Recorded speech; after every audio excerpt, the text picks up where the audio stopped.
I think one of the coolest and most interesting things about this game is the idea of taking stories and texts that can be so inaccessible when they're taught in schools or just like happened upon, and making it something that can be really accessible and engaging, and enabling these groups and these families, friends, whoever, to go through this together and to draw out the themes and the ideas that are relevant to them and really find this sense of connection both with each other and with the text. I have a background in live performance and I have background in technology, and this is the best project where we could combine both. It's a big challenge where you're trying to replicate their live performance structure onto a tabletop game, which is very unique. I think it's one of its kind and has not been done before. Every round starts with listening to a section of Women of Trachis on the app. Since in your silence you have given me a brief moment to speak, please listen closely, Father, in spite of your illness, to what I am about to say. It is only right for you to hear me out. Give yourself over to the sound of my voice without struggling against it in anger or hacking up hatred. Unplug your ears or you will never hear how your rage has been displaced and how you have made a grave mistake. Say whatever you need to say, then shut your mouth, my son. When the audio passage is done, a player draws a card, it'll have a question written on it. That player reads the question out loud to the group. Everyone takes a moment to think about it, and then they can use their tokens, which say share on one side and listen on the other, to indicate whether they want to share their answer to the question or listen to everyone else's answer.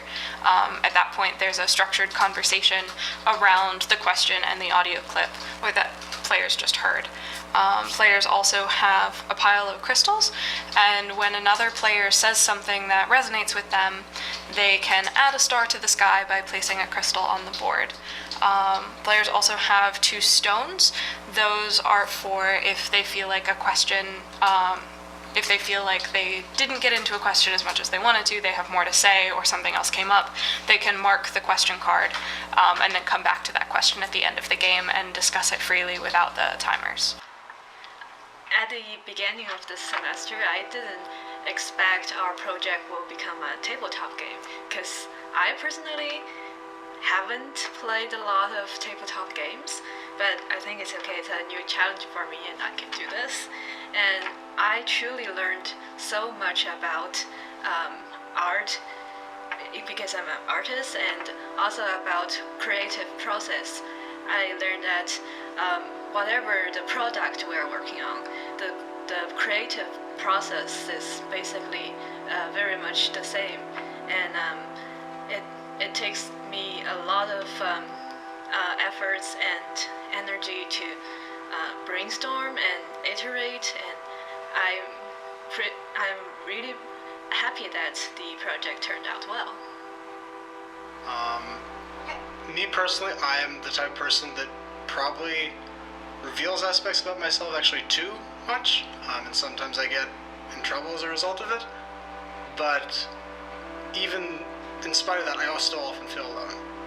And in this game, the mechanics we have in place enable small but significant I'm with you measures that literally just talking about things that are hard, things that we say all the time, just talking and having someone say that they share what you're saying is more powerful than one might think.